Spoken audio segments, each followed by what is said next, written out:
지금부터는 예고해드린 대로 그 허구성을 짚는 뉴스룸의 특별 취재입니다.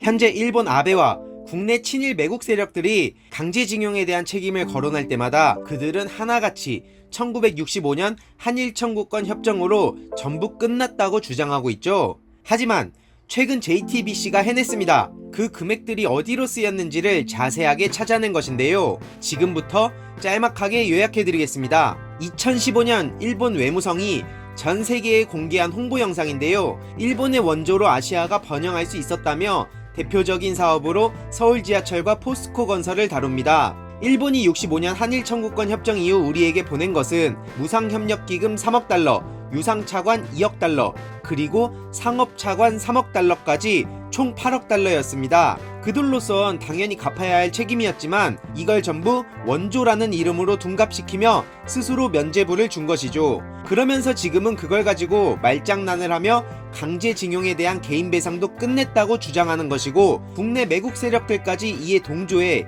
열심히 우기고 있는 겁니다. 전범기업 미쓰비시에 의해 납품가가 2배 가까이 부풀려진 서울 지하철 사업. 71년 착공된 서울 지하철 건설 당시 8천만 달러를 일본에게 빌립니다. 4%대 금리에 일본 기업들이 만든 객차와 부품만을 사용해야 한다는 조건이었는데요. 쉽게 말해 일본 것이 아니면 차관을 안 준다는 겁니다. 이걸 수주한 곳이 전범기업 미쓰비시와 마루베니 등이 주도한 합작사였죠. 애초 국무회의에 보고된 지하철 객차 예산은 84억엔이었으나 일본은 40% 넘게 차량 납품가를 올려 118억엔이 되었습니다. 심지어 객차를 납품하는 과정에서 가격도 부풀렸다는 증거가 발견되었죠. 실제로 당시 사회당 마츠우라 의원은 한국의 민생 안전을 위하겠다면서 이렇게 비싸게 객차를 팔아도 되냐라며 통상 대신이었던 나카소네 전 총리에게 수차례 지적을 합니다. 총 납품한 객차는 186량, 총 118억엔이었고 객차당 6,500만 엔이었다고 합니다. 하지만 도쿄에 납품한 객차는 3,500만이었다고 하는데요. 거의 2배 가까운 폭리를 취했죠, 일본이. 게다가 미쓰비시 상사 대표는 77년 일본 국회 청문회에서 서울 지하철 납품가를 빼돌렸고 일부를 한국 정부에 뇌물로 줬다고 밝혔습니다. 다카키 마사오, 박정희를 찬양하면 안 되는 이유입니다. 즉, 서울 지하철 건설에 투입된 일본 차관은 다시 전범 기업에 돌아갔는데 문제는 이뿐만이 아닙니다. 일본 물자 구입 조건 족쇄를 채운 일본이 제공한 차관을 쓰기 위해선 일본에서 생산된 특정 품목을 구입해야 한다는 조건이 있었는데요. 전범기업 미쓰비시와 철강제를 수의계약 맺게 하고 기술 용역도 우리 업체가 참여할 수 있게 해놓고 뒤늦게 말을 바꿔 결국 우리는 하청 작업에만 참여했다고 합니다. 당시 일본이 빌려준 돈의 이율이 4%대였는데 2년 후 미국 차관의 이자보다 1% 넘게 높았다고 합니다. 쉽게 말해 고금리로 돈을 빌려주면서 화학재료, 플라스틱 등 16개 핵심 품목은 일본에서 사라는 조건까지 내건 것이죠.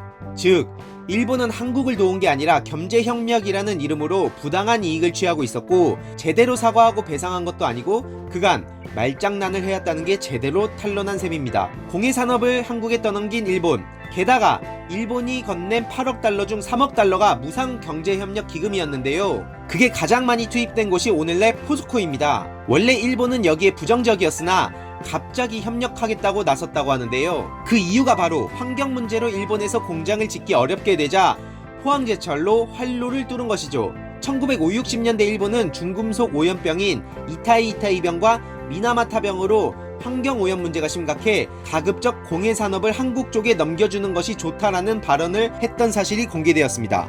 야스기 안에 담긴 일본의 속내, 일본의 8억 달러를 어디에 쓸지 공식적으로 논의한 것이 바로 한일 강요회의였다고 합니다. 그런데 포항제철처럼 민감한 부분을 다룬 것이 한일협력위원회였다고 하는데요. 68년 한일협력위원회를 만들기 위해 한국에 방문해 박정희 전 대통령과 악수를 나누고 있는 사람이 한일협력위원회 초대 회장인 기시노부스케 전 총리였다고 합니다. 그는 아베의 외할아버지로 전쟁 당시 만주국 A급 전범으로 기소돼 실형을 살기도 했습니다. 그런 그가 이끌었던 협력위는 한국과 일본 정치 경제 문제에 깊숙이 개입했죠. 그의 신복이었던 야스기 가지오가 제시한 야스기 사안은 한국을 중화학같이 일본과 겹치는 산업을 키우면 안 된다며 한국을 하청 취급했다는 게 담겨 있었습니다. 추가로 한일협력위의 실체가 공개되었는데 조만간 빠르게 정리하겠습니다. 마지막으로 이대로 가면 한국 여자들이 7,000원에 몸을 팔지도 모른다는 헛소리를 하는 친일 매국 유튜버들에게 전해주세요.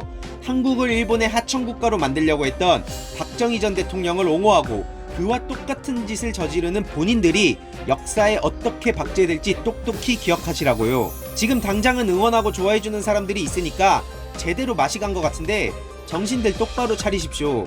그렇게 보수의 탈을 쓰고 헛소리를 하는 모습에 진정한 한국 보수 세력들이 당신들 때문에 우파라는 말이 부끄럽다고 하고 있을 정도니까요. 그나저나 조만간 저들이 피눈물 흘리는 상황이 터질 건데 너무 분노하지 마시고 잘 지켜보세요. 자세한 건 여러분들도 곧 아시게 될 텐데 아무튼 오늘은 여기까지 하겠습니다.